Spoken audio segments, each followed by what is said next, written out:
سيدنا محمد. أعوذ بالله من الشيطان الرجيم. بسم الله الرحمن الرحيم. الحمد لله رب العالمين، والصلاة والسلام على سيد المرسلين وعلى آله وصحبه أجمعين. رب اشرح لي صدري ويسر لي أمري واحلل عقدة من لساني يفقه قولي. سبحانك لا علم لنا إلا ما علمتنا إنك أنت العليم الحكيم. ولا حول ولا قوة إلا بالله العلي العظيم. Kitab Pati Paridah, muka surat 14, baris yang kelima daripada bawah. Qala al-muallif rahimahullahu ta'ala wa nafa'ana bi'ulumihi amin. Kelima, qiyamuhu binafsih sifatun salbiyatun. Kelima daripada 20 sifat yang wajib atas mukallaf mengetahui dan berpegang secara tafsil. Kelima daripada 20 sifat yang wajib atas mukallaf mengetahui dan berpegang secara tafsil, secara satu-satu. Selepas daripada wajib atas mukallaf mengetahui dan berpegang secara ijmal, secara borong, secara kasar, Allah Subhanahu wa ta'ala bersifat dengan sifat kesempurnaan yang tidak terhingga banyaknya. Maha suci Allah daripada sebarang sifat kekurangan yang tidak terhingga banyaknya. Dalil Allah bersifat dengan sifat kesempurnaan, dalil maha suci Allah daripada sifat kekurangan adalah ada makhluk, ada langit, ada bumi. Itu secara ijmal. Secara tafsil, secara satu-satu, wajib atas mukallaf mengetahui dan berpegang adalah 20 sifat atas jalanan Imam Maturidi, 13 sifat atas jalanan Imam Asy'ari. Yang mana 13 sifat ni lah jalanan yang muktamad, tetapi 20 sifat atas jalanan yang masyhur. Jadi kelima daripada 20 sifat ataupun 13 sifat, qiyamuhu binafsih sifatun salbiyatun. Sifat salbi, sifat bangsa ketiadaan.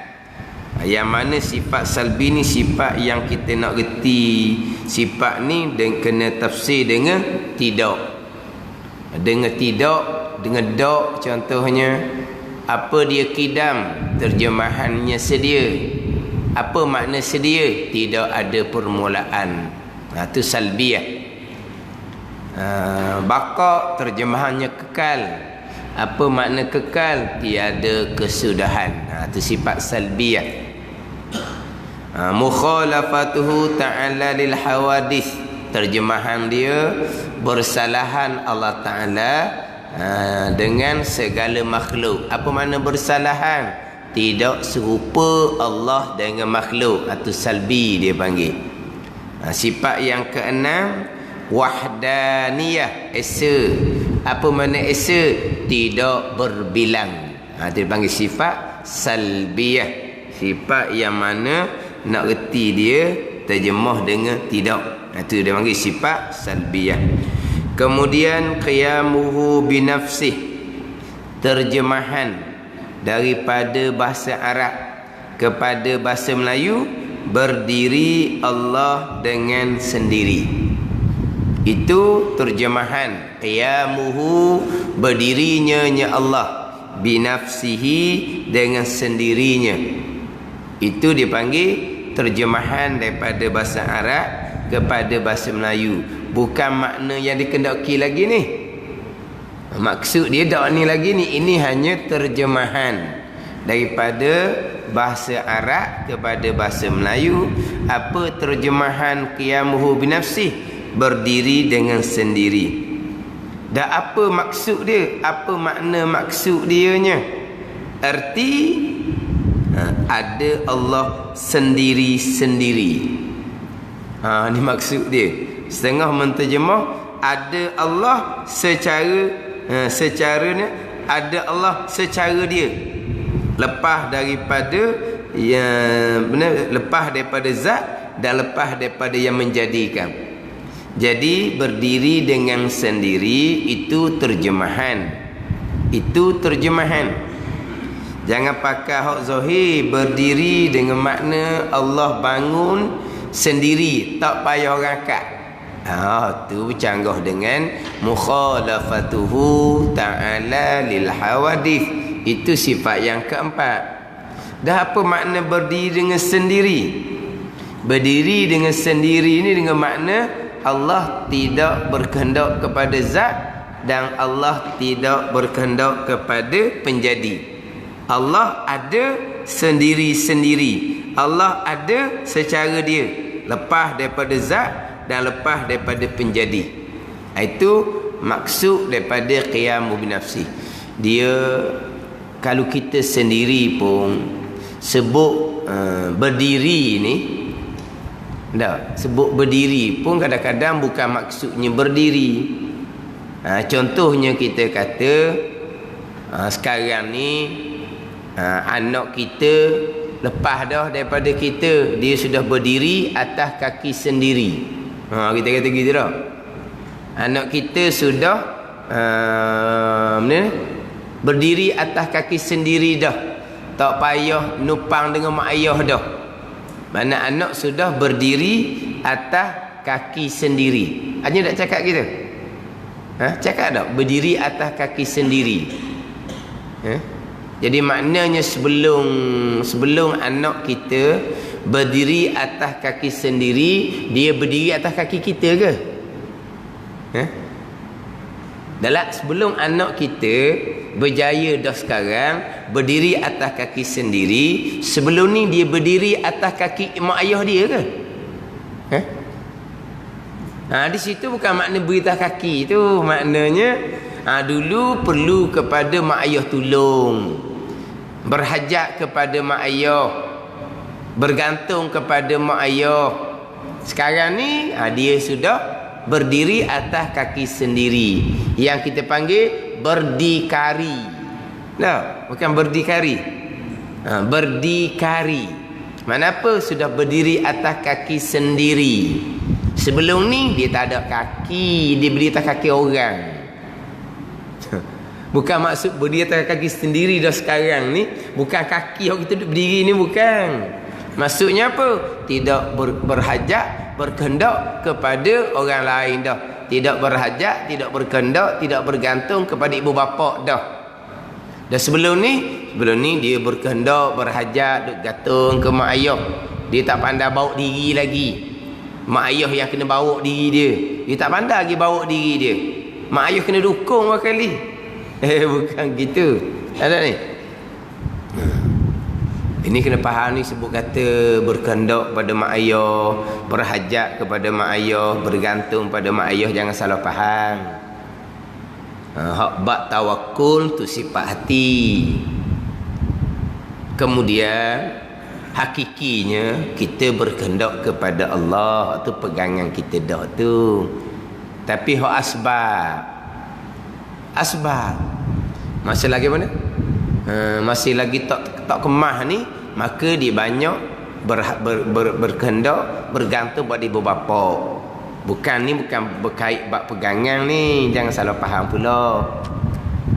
Kemudian tidak menafikan sifat tawakul, sifat mahmudah. Orang lain ni tak boleh cakap sikit kita ialah gantung kepada mak ayah. Kadang-kadang ialah kita ni orang susah gantung kepada bantuan kerajaan. Kita orang susah bergantung kepada bantuan kerajaan. Kalau bantuan kerajaan tu kena potong, memang beratlah kitanya. Itu orang panggil asbab. Ni ada orang dia cepat-cepat ni, cepat-cepat. Bila sebut kata kita ni bergantung kepada bantuan kerajaan. Kalau bantuan kerajaan kena potong, mung ni tak ada Tuhan kapi mung ni. Ada orang lalu sahut gitu. Ni pun orang noh belaka ni. Ni pun orang noh belaka. Dia kata dia gantung dengan bantuan kerajaan. Tu asbab. Lepas tu hati dia sepenuhnya tak ada sifat tawakul.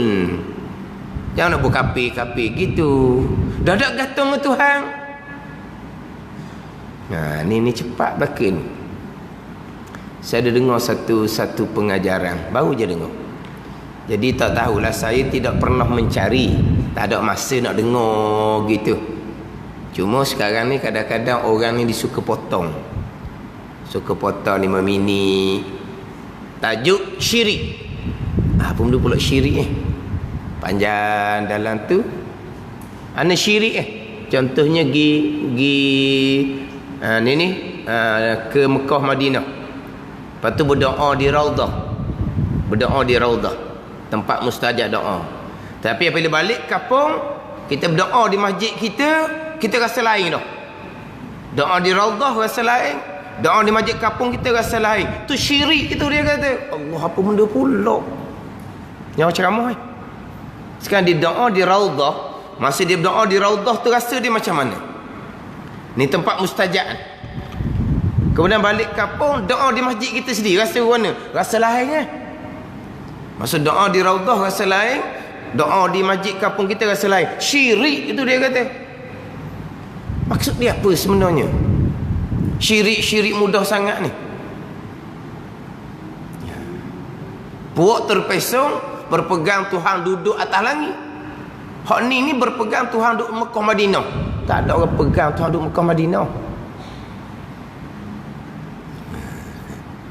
Mana kalau kita berdoa tu rasa tak sama. Doa di Raudah rasa lain, doa di masjid kampung kita rasa lain. Syirik. Di syirik ni ada syirik jali atau kafir. Ada syirik khafi. Syirik riya, wujud, takabur. Tu syirik khafi dia panggil. Tetapi apabila kita itlaq syirik, tak sebut jali ataupun khafi, dia pergi kepada syirik jali. Syirik besar. Ada ni. Ke mana? Orang pergi doa di Raudah, lepas tu balik kampung doa di masjid sendiri. Rasa sama ke? Memang rasa tak sama. Bubuh syirik. Ni jenis-jenis peseng gini. Tapi boleh ceramah tu. Orang panggil pergi situ, orang panggil pergi sini. Hak tu kan dengar ramai-ramai tu tak reti ke apa satu ke mana? Tak reti sangat ke hak tu kan dengar? Jawapannya tak ada orang syirik.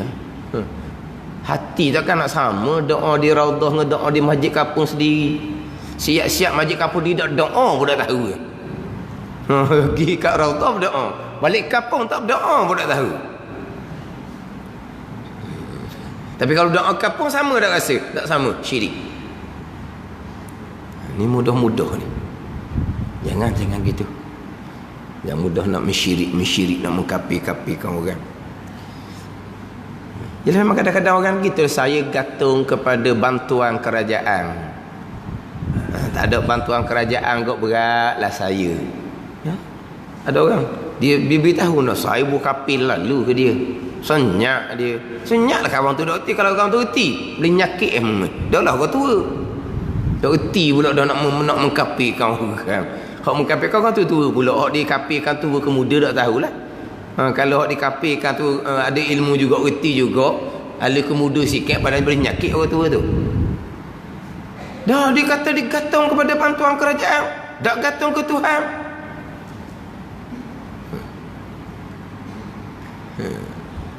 Kafir kata dia, kena gantung ke Tuhan. Itu asbab. Hati tawakul kepada Allah itu sifat mahmudah. Kalau hati tidak tawakul kepada Allah, tak ada sifat mahmudah. Lepas tu bab pegangan tak sudah kosek lah dia orang Islam. Takkan dia bertuhankan kepada bantuan kerajaan. Akidahnya tetap dah, semua tu datang daripada Allah Subhanahu wa taala.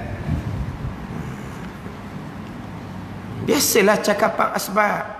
Kita ni numpang demo je ni, kalau kita seorang dak dapat jalan ni.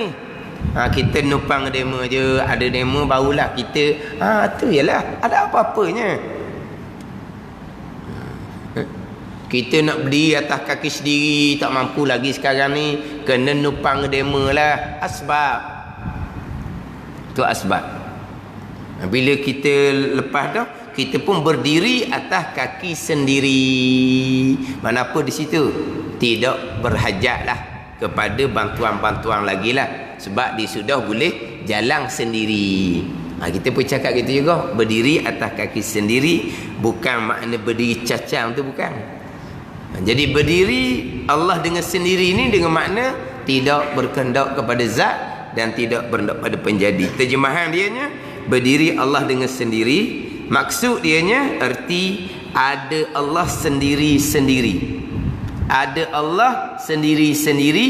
Ada Allah cara-cara diri. Ada Allah secara dia. Tidak lepas daripada zat, lepas daripada penjadi. Ini makna maksud kepada qiyamu binafsih. Bagi qiyamu binafsih ni ada dua makna. Bagi ada Allah sendiri-sendiri ni dua makna.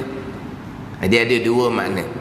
Makna qiyamu binafsih, ada Allah sendiri-sendiri, ada Allah cara-cara diri. Dia ada dua makna. Makna apa ni ada Allah cara-cara diri? Ada Allah sendiri-sendiri. Sendiri-sendiri ni dengan makna Allah tidak berkehendak, Allah tidak berhajat. Itu makna ada Allah sendiri-sendiri. Dengan makna Allah tidak berkehendak, Allah tidak berhajat. Allah tidak berkehendak, Allah tidak berhajat ni dua makna pula. Yang pertama tidak berkehendak kepada zat, yang kedua tidak berkehendak pada penjadi. Yang mana sifat 20 selain daripada kaunuhu itulah sifat maknawiyah. Hak 7 tu ialah kadang-kadang orang kita ni pandai sebut je tapi faham pun tidak. Jadi nak pegang macam mana? Ini ilmu pegangan, faham serta pegang. Tak pandai sebut tak apa. Tapi kadang-kadang sebut pandai tapi tak faham makna. Nak pegang macam mana? Tapi kalau kaunuhu itulah kaunuhu qadiran, kaunuhu muridan sampai kaunuhu mutakalliman tu, kalau kita tak erti, tak pegang secara satu-satu, tak apalah. Itu masuk jalanan Imam Asy'ari 13 sifat. Tetapi qiyamuhu ta'ala binafsih ni masuk dalam 13 sifat. Masuk dalam 13 sifat. Secara tafsir ni tak lagi dah. Kalau kaunuhu tu kalau kita tak faham, tak pegang, kita pegang daripada wujud sampai ke kalam 13, okey dah jalanan Imam Asy'ari. Tapi qiyamuhu ta'ala binafsih ni masuk dalam 13 yang mana kadang-kadang kalaulah buat ujian, jawab secara bertulis apa makna qiyamuhu binafsi, kadang-kadang tak boleh markah orang kali. Tak boleh markah. Berdiri dengan sendiri, itu terjemahan. Apa maksud dia? Maksudnya ada Allah sendiri-sendiri. Mana apa ada sendiri-sendiri? Allah tidak berkehendak, Allah tidak berhajat. Tidak berkehendak kepada apa? Kepada zat dan penjadi. Boleh jawab gitu? Dia walaupun kalau kata buat ujian, apa sebenarnya maksud kepada qiyamuhu nafsi, kita mungkin tak boleh beri jawapan yang boleh beri markah. Kadang-kadang hanya tahu terjemahan berdiri dengan sendiri. Nak maksud yang sebenar mungkin tak boleh beri jawapan. Tak luluh kalau periksa kau.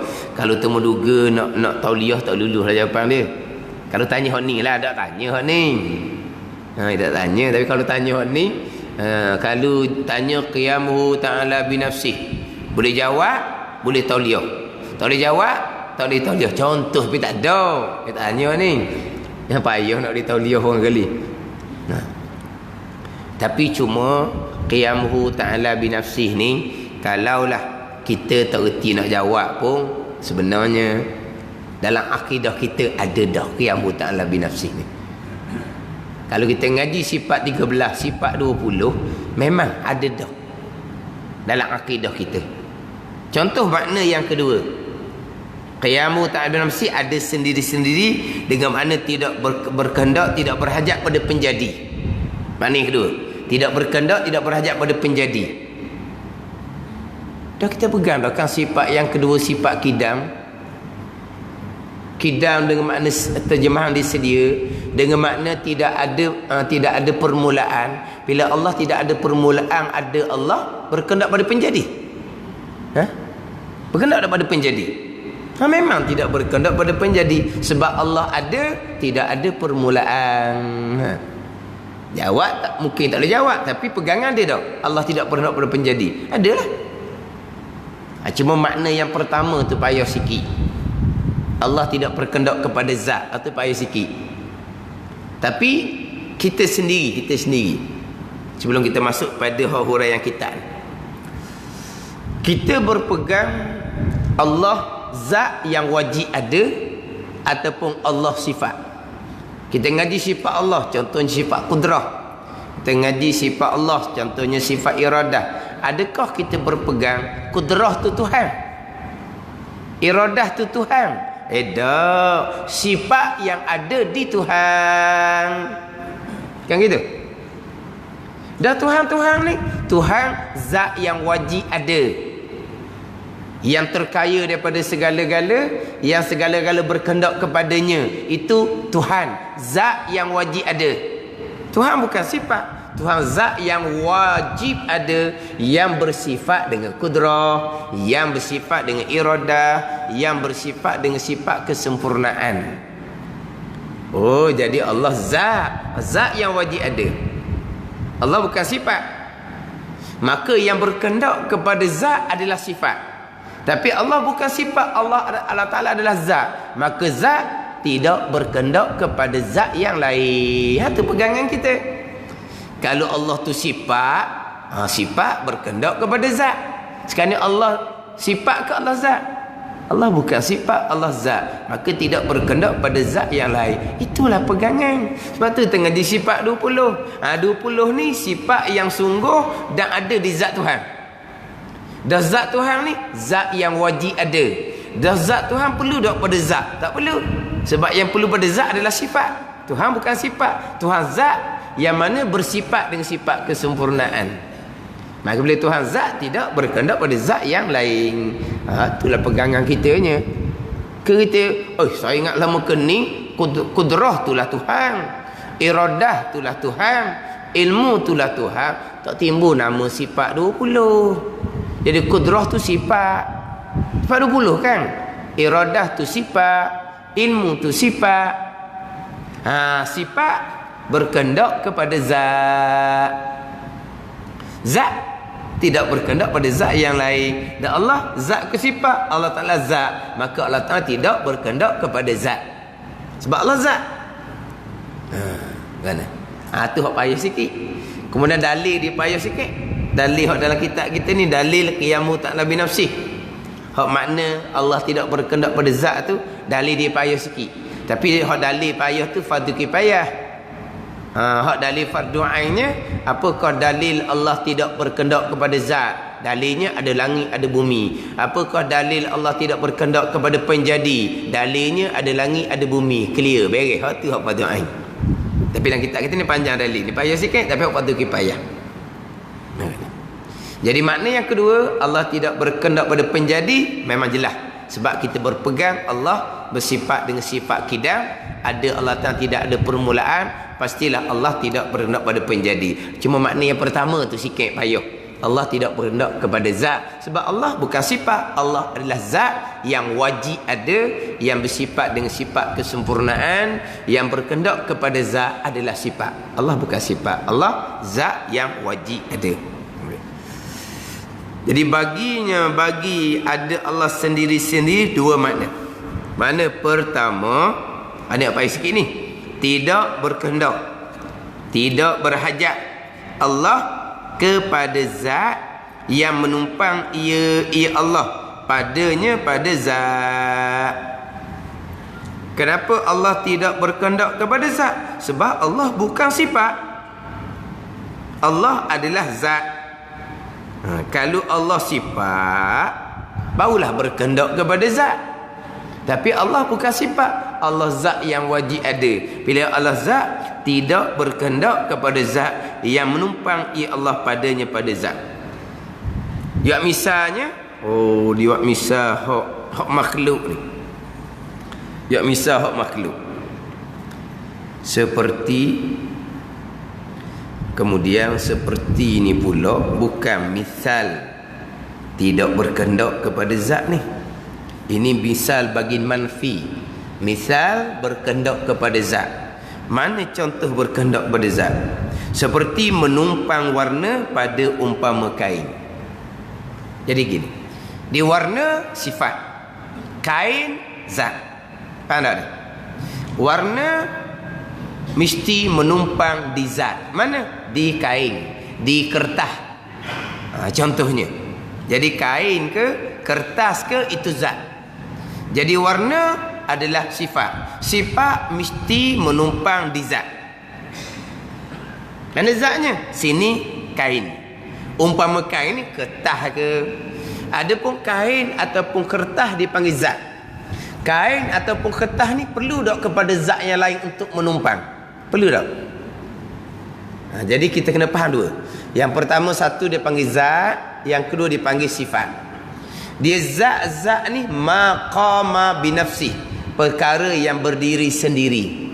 Sifat maqama bighairi, perkara yang berdiri di yang lain. Sifat mesti ada di zat. Zat maqama binafsih, perkara yang berdiri sendiri. Ni sebagai contoh, ni kita zat. Tubuh kita ni zat. Adakah berkehendak pada zat yang lain? Tak berkehendak pada zat yang lain. Kita berkehendak kepada bumi, itu tarikan graviti. Naik alas atas, tak perlu dah kepada buminya. Mana zat kita ni memang tidak berkehendak pada zat yang lain. Adapun sifat, sifat gagah, mesti berkehendak pada zat kita. Faham tak? Sifat memang berkehendak kepada zat. Mana sifat contohnya? Warna. Putih ke, coklat ke, hitam ke, mesti ada di kulit kita, menumpang di zat. Sifat kena menumpang di zat. Sifat tak ada suku. Sebagai contoh, sifat dipanggil sifat manis, sifat masing, sifat pedah. Boleh tak ada suku? Pergi kedai, tak mau beli gula, nak beli manis. Pergi kedai, tak mau beli garang, nak beli masing je. Tak mau beli lada, nak beli pedah je. Boleh tak beli? Tak boleh. Dia sifat mesti ada di zat. Sifat manis ada di zat gula. Sifat masing ada di zat garang. Sifat pedah ada di zat lada. Dia mesti ada di zat. Tapi sifat ni boleh bertukar. Daripada ada di zat gula, akhirnya berpindah di zat air. Faham tak? Tapi tetap kena ada di zat. Air itu zat. Jadi sifat manis menumpang di zat air. Faham tak ni? Dia memang sifat tak boleh duduk sendiri-sendiri. Mesti menumpang di zat. Adapun zat gula, perlu menumpang di yang lain? Tidak perlu. Ini kena duduk dalam bekas. Tu benar masalah kita. Sebab dia berjisim, berbentuk, kena ada dalam benda. Gitu je lah. Tapi adakah gula sendiri-sendiri boleh ke tak? Boleh. Ada apa-apa? Zat gula. Tapi manis kena menumpang di situ. Macam kita. Zat kita tidak perlu pada yang lain. Cuma oleh kerana zat kita ni berjisim, berbentuk, kita perlu kepada ruang kosong. Tu saja. Sebab kalau ruang tu sudah padat, kita tak boleh lagi. Sebab zat kita berjisim. Tapi kalau zat jisim yang latif, jisim yang halus macam malaikat, dia tak ada apa-apa. Dia ruang, dia boleh pergi mana-mana pun. Tak ada. Tapi oleh kerana zat kita ni berjisim, bertongkol dia panggil, berbentuk, kita perlu kepada ruang kosong. Tapi adakah zat kita perlu pada zat yang lain? Tak perlu. Sebab zat tidak perlu pada yang lain. Zat adalah ma qama binafsih, perkara yang berdiri sendiri. Yang menumpang adalah sifat. Sifat dipanggil ma qama bi ghairi, perkara yang berdiri di yang lain. Sifat gagah kena ada di tubuh kita. Dia kena ada di zat. Macam sifat tadi lah, sifat mani, sifat masing, sifat pedah, mesti ada di zat. Ia tak boleh duduk suku. Ada tu sifat. Adapun zat, zat tidak perlu kepada zat yang lain. Tak? Jadi misal contohnya, menumpang warna sifat pada umpama kain zat. Ini misal sifat. Yang kita naknya, zat tidak menumpang di yang lain. Yang menumpang di lain adalah sifat jua. Sekarang kita berpegang Allah zat, bukan sifat. Bila Allah zat bukan sifat, tidak berkehendak Allah zat yang wajib ada kepada zat yang menumpang ia Allah ni, zat yang wajib ada ni padanya pada zat yang lain, tidak perlu kepada zat yang lain. Adapun satu firqah, satu kumpulan Nasara, Kristian, hak kafir. Kristian ni kafir belaka, ni satu firqah dia. Mereka berpegang bahawa Allah bukan zat, Allah sifat. Tuhan ni sifat ketuhanan tu Tuhan. Jadi Tuhan ni sifat ketuhanan tu lah. Jadi Tuhan ni sifat. Oleh kerana sifat perlu menumpang di zat, maka sifat Tuhan ni oleh kerana sifat perlu kepada zat, maka Tuhan duduk di zat Nabi Isa alaihissalam. Dia kata Nabi Isa bukan Tuhan, Nabi Isa Nabi manusia. Tetapi Tuhan adalah sifat. Sifat perlu menumpang di zat, maka Tuhan menumpang di zat Nabi Isa alaihissalam. Sebab Tuhan bukan zat, Tuhan sifat. Tapi kalau tanya panjang pula, dah Nabi Isa baharu. Sebelum ada Nabi Isa duduk di numpang dia ke apa? Sebab sifat memang kena numpang. Sebelum ada Nabi Isa, dah tahulah dia jawab warna pula. Tapi memang ada firqah Kristian yang berpegang bahawa Tuhan adalah sifat. Oleh kerana Tuhan adalah sifat, maka sifat perlu menumpang di zat, maka menumpang di zat Nabi Isa AS. Tapi Nabi Isa bukan Tuhan, Nabi Isa Nabi manusia. Tapi sifat Tuhan tu duduk di Nabi Isa AS. Kita dah, Tuhan adalah zat yang wajib ada, yang bersifat, dengan sifat ketuhanan. Sifat berkehendak kepada zat, tetapi zat tidak berkehendak kepada zat yang lain. Ada. Jadi sekarang kita pegang Tuhan adalah zat, maka Tuhan Allah tidak berkehendak kepada zat yang menumpang ia Tuhan Allah padanya pada zat. Tapi dia buat misal tu seperti menumpang warna pada umpama kulit, itu misal sifat yang berkehendak kepada zat. Sifat warna mesti menumpang di zat, umpama kain, kertas contohnya. Tapi zat tidak berkehendak pada zat yang lain. Adakah kain perlu menumpang di yang lain? Tidak perlu sebab dia zat. Adakah kertas perlu menumpang di lain? Tak, sebab dia zat. Tapi kalau warna, sifat mesti menumpang di sesuatu zat. Dia tak boleh duduk sendiri. Dia mesti menumpang di zat, itu sifat. Adapun zat tidak berkehendak kepada zat yang lain. Ini makna qiyamuhu ta'ala binafsi yang pertama. Kedua, ini makna kedua. Ini mudah faham sikit ni. Kedua, kata ada Allah sendiri-sendiri, dengan makna Allah tidak berkehendak, Allah tidak berhajat kepada yang lain. Apa makna dianya? Tidak berkehendak kepada yang menjadi akan dia. Bahkan Allah lah yang menjadi akan sekian perkara. Kenapa Allah tidak berkehendak pada yang menjadi akan dia? Sebab Allah bukan jenis hok kena jadi. Sebab Allah bersifat dengan kidam.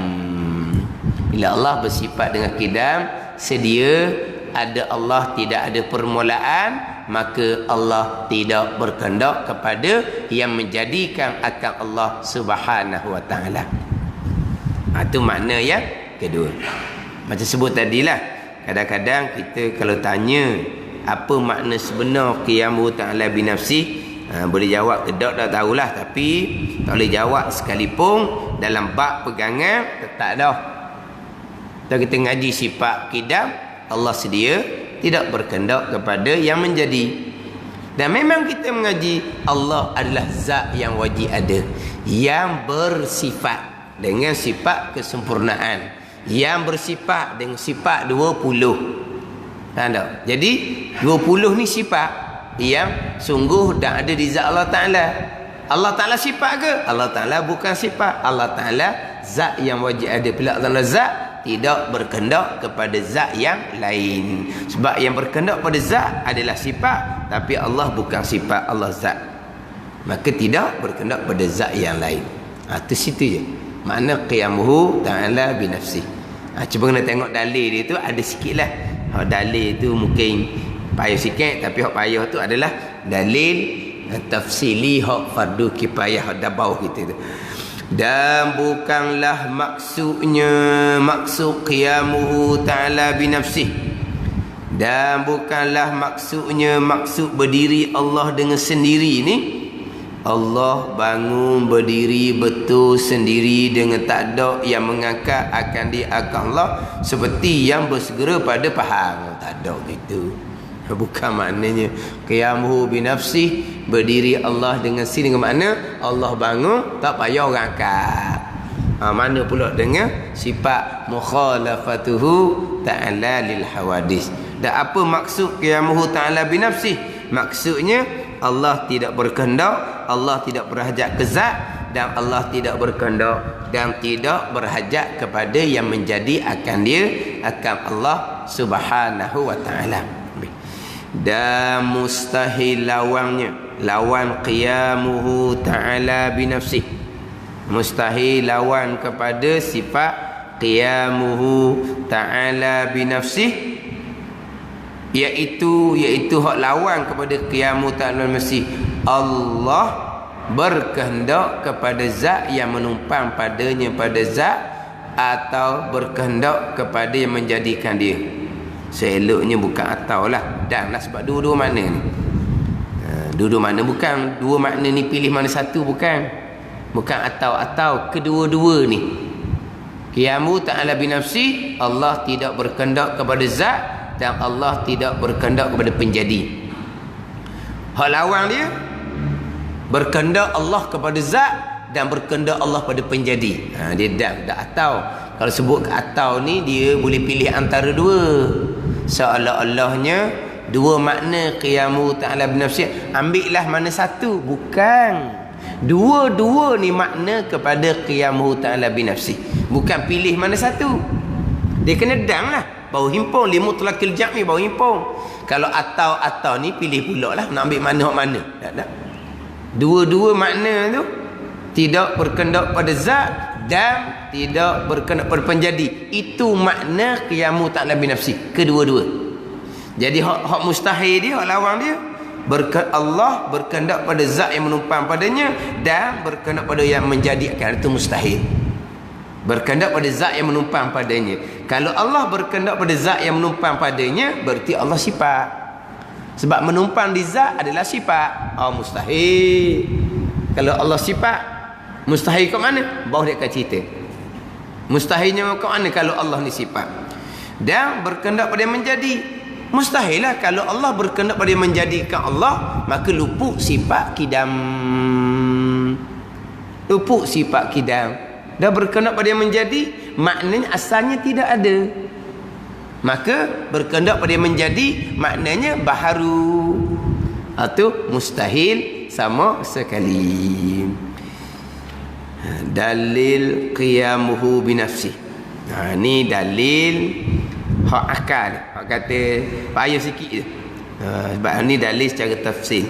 Tapi kalau kita nak pakai dalil Al-Quran, mudahlah. Allahu la ilaha illa huwal hayyul qayyum.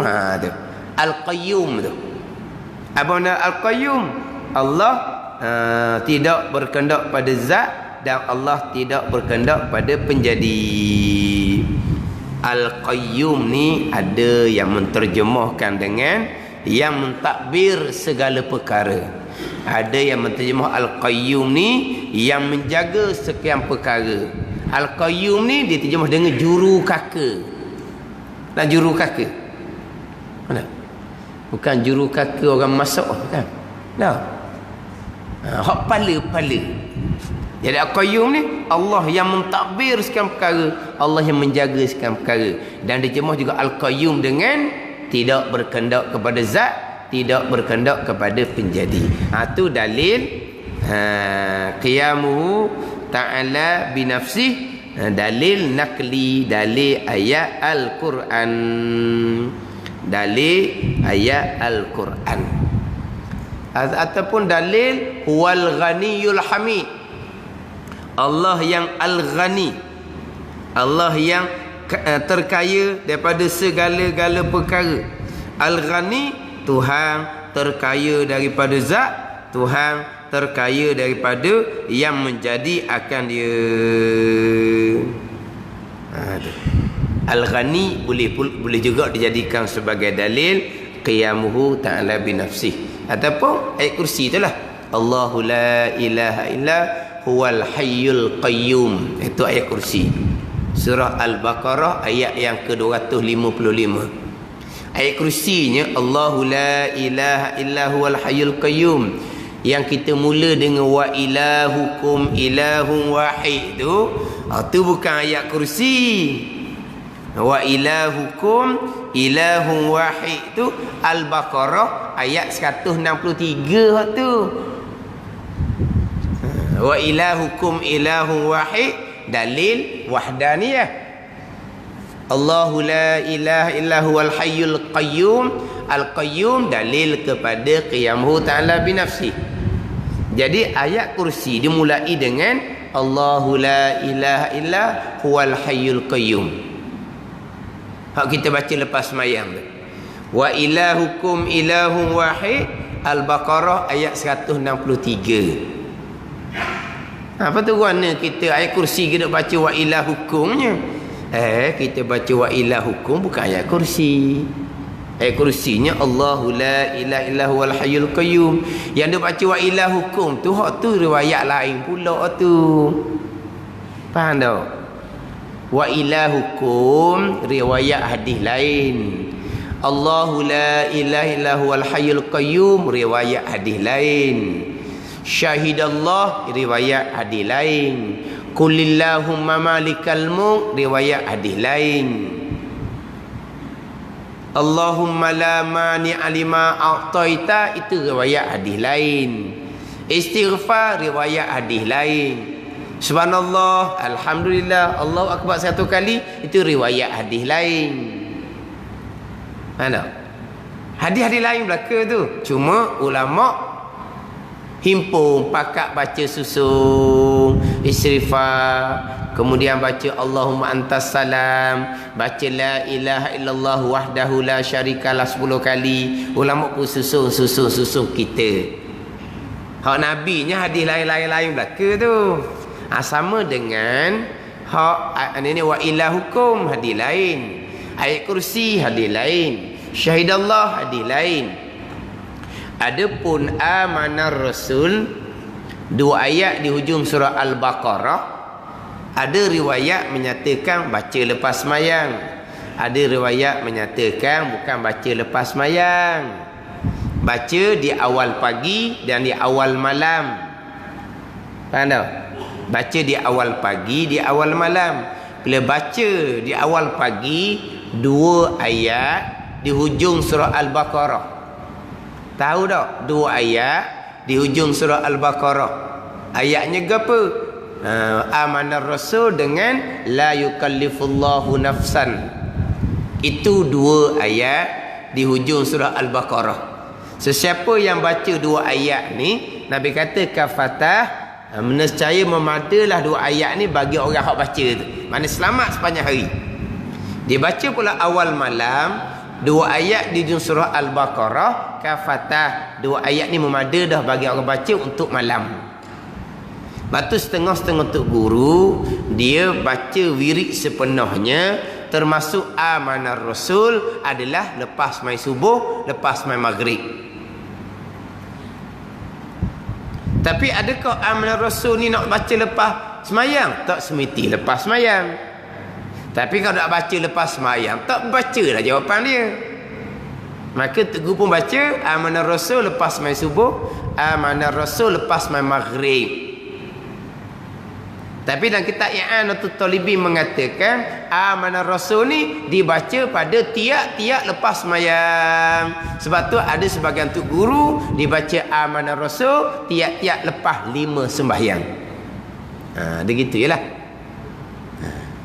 Lepas tu dalam kitab-kitab, tak silap dalam Munyatul Musalli, bacaan lepas semayang, lepas ayat kursi, syahidallah. Tak ada Amanar Rasul. Tak ada Amanar Rasul. Bukan tengok semula dalam Munyatul Musalli. Kalau tak silap saya lah, cuba tengok pula dalam tu. Sebab tu ada setengah tu imam, dia baca ayat kursi, kemudian syahidallah. Syahidallah tadi.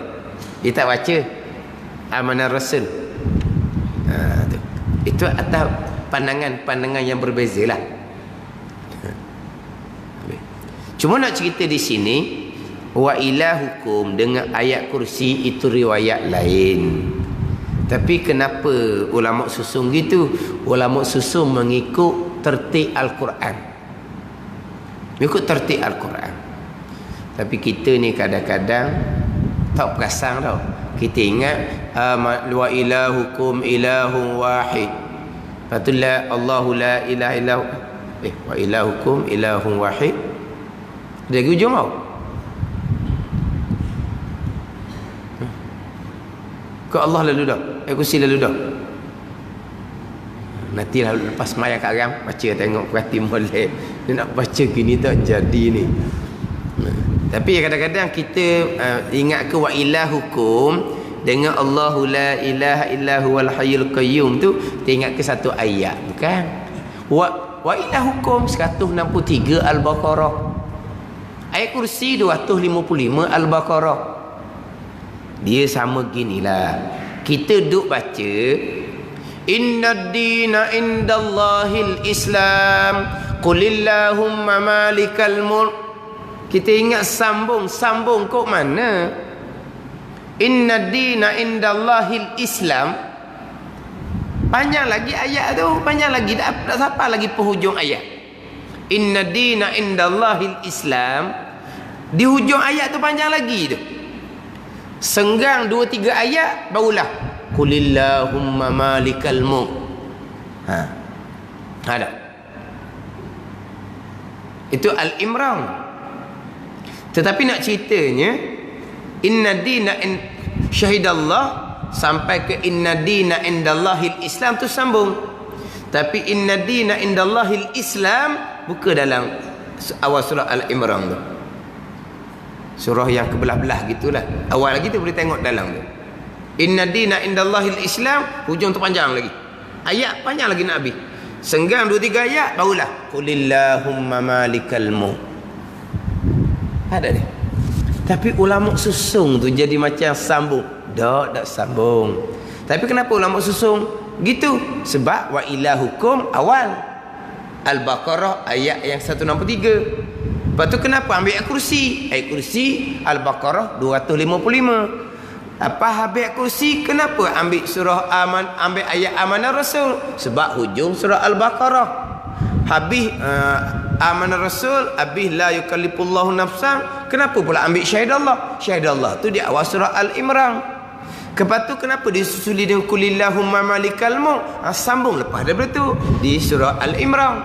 Jadi ulama susun ikut tertib Quran. Ulama susun ikut tertib Quran. Kita membaca mana apa ni? Hak ulama susun dah. Cuma kadang-kadang kita ni baca gitu dah. Tak tahu pun. Tu ayat apa, surah apa, ayat yang keberapa.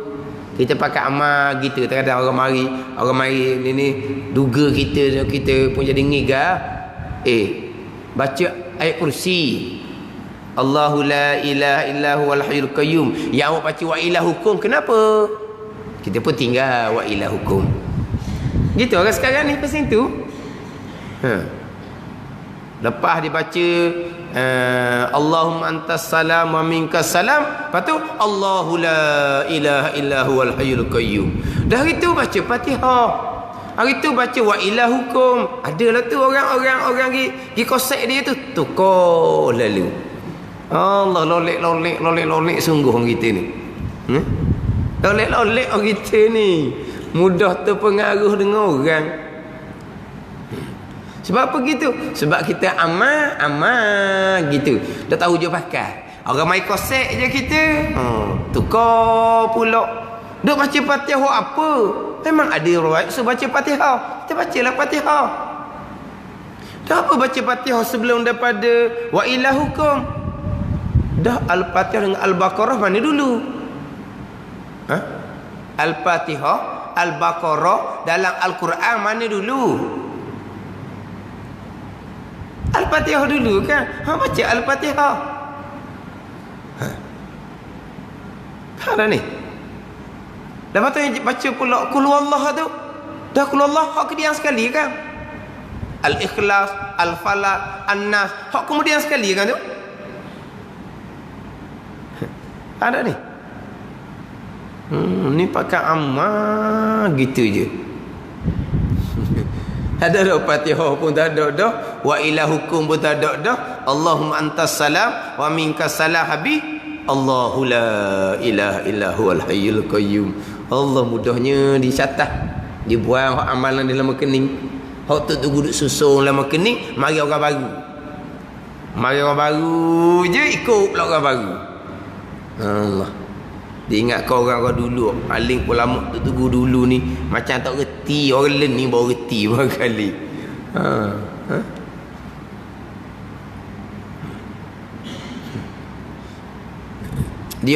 Dia kita ni sebenarnya kadang-kadang amalan kita memang turut sungguhlah kita ni. Macam contoh kita lepas main sapu muka, raut muka, sapu muka. Kita ambil mana? Dalam Mundiatul Musalli tak ada, dalam kitab Wisyah tak ada, dalam kitab Matla'in tak ada. Tak ada kitab-kitab fiqh kita duk ngaji sama-sama tu sapu muka. Tapi macam mana orang tua ajar kita sapu muka? Tu dalam kitab-kitab besar lain, kitab Al-Azkar contohnya Imam Nawawi.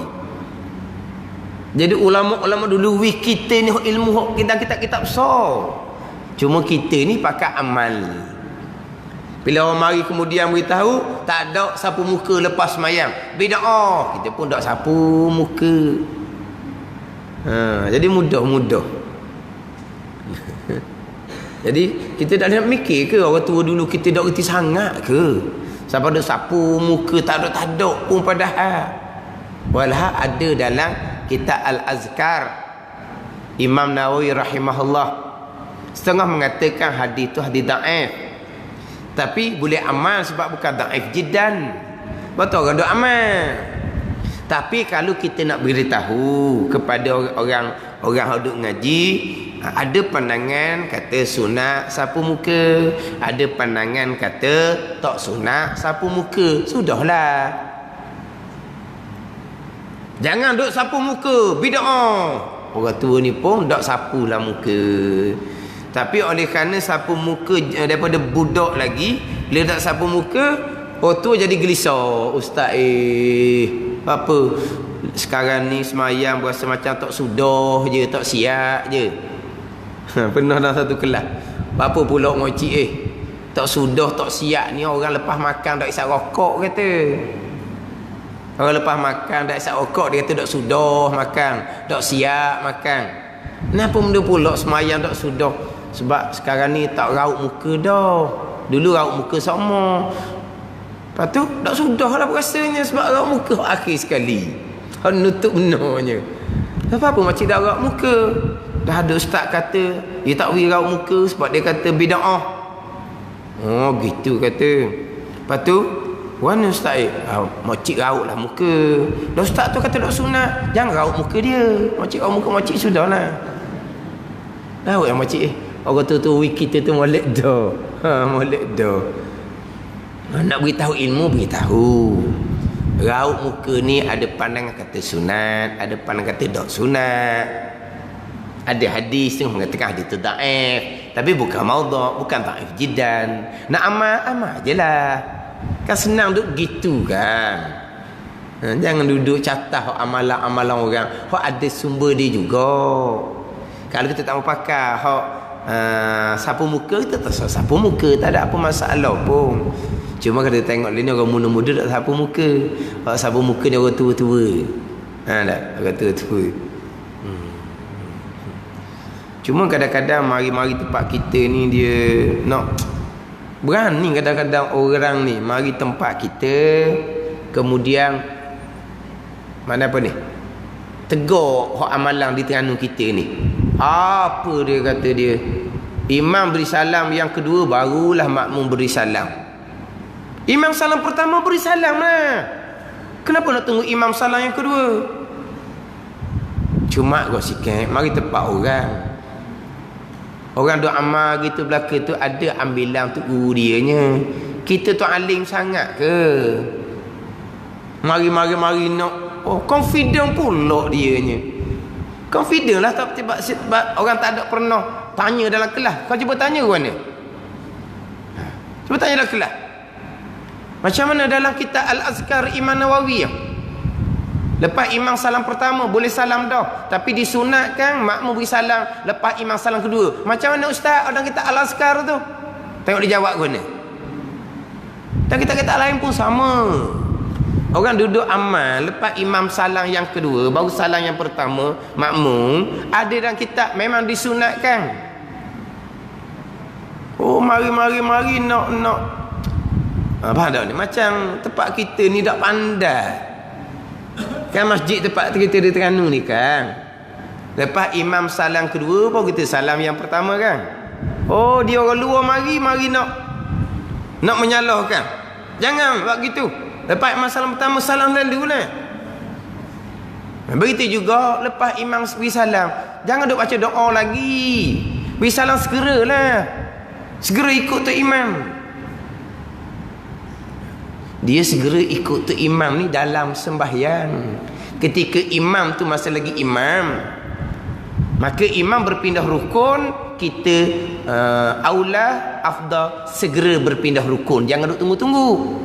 Itu ketika dalam sembahyang. Apabila imam sudah memberi salam, sudah tidak ada imam, kita sudah seorang diri, maka Imam Nawawi dalam kitab Al-Azkar menakalkan perkataan Qadi Abu Thayyib At-Tabari. Lepas imam beri salam, kita diberi dua pilihan. Sama ada beri salam fil hal, segera, ataupun kita nak berdoa walaupun panjang mana sekalipun. Tak ada apa-apa. Sebab imam sudah tidak ada, kita sudah seorang diri. Tak. Dan kita Al-Azkar, Imam Nawawi nakalkan ambil perkataan Qadi Abu Thayyib At-Tabari. Imam beri salam, makmum dua pilihan. Makmum beri salam fil hal, segera, ataupun makmum nak berdoa walaupun panjang mana sekalipun. Tak ada apa-apa. Oh dia mari duduk, mai duduk, tekan. Jangan duduk berdoa, imam beri salam segera. Ada. Sebab tu terkadang bila imam beri salam, sepatutnya imam sujud sahwi. Contoh, imam terlupa baca kunut, sepatutnya sujud sahwi. Tapi imam sengaja tak sujud sahwi ke, imam lupa ke, itu terpulang pada dia lah. Lepas imam beri salam yang kedua, imam tak sujud sahwi, kita makmum ni sunat sujud sahwi seorang diri. Kenapa dah ikut imam beri salam? Kita sudah seorang diri, tak nak kena-ngena dah dengan dia. Kita nak sujud sahwi, sunat kita sujud sahwi. Sebab imam tadi tinggal kunut subuh. Tiba-tiba kita tunggu dia duduk sawi, kita duduk sawi ikut dia. Tiba-tiba dia beri salam duduk sawi. Imam beri salam, kita sunat duduk sawi. Tak ada masalah sebab kita sudah seorang diri. Tak semestinya imam beri salam kita segera beri salam, tidak semestinya sebab imam sudah tidak ada. Tapi nak ceritanya mari daripada luar berani. Jadi duduk nak apa ni? Nak menyalahkan amalan tempat kita. Amalan tempat kita ni ada ambilan. Ada ambilan. Tapi masalah kadang-kadang orang ni dia cakap tu confident je. Sebab apa? Sebab tak pernah kena nyakit. Kalau pernah kena nyakit, tanya dia orang dalam kelas, lain kali nak mari Terengganu semulalah. Orang Terengganu, lah. Ingat barang orang Terengganu ni. Amalan-amalan semua ada dalam kitab. Kitab mana tak tahu. Tu kita dah. Ada dalam kitab mana? Tak tahu, turut orang. Tu jadi kita susah. Orang mari ni kata tak ada lah kita ni. Ikut kadang-kadang. Ikut. Macam cerita wa ilahukum tu lah dengan Fatihah. Habis Allahumma antas salam, dia pun baca Allahu la ilaha illa huwal hayyul qayyum. Tu imam gitu dok gitu. Tahu tu? Adalah tu. Ada tu orang-orang beritahu ke dia, ambil hak baru. Hak amalan lama-lama tu pakai tinggal. Ingat ke amalan hak lama-lama tu tak ada ambilan barangkali. Buat jumpa orang baru ni pula ni.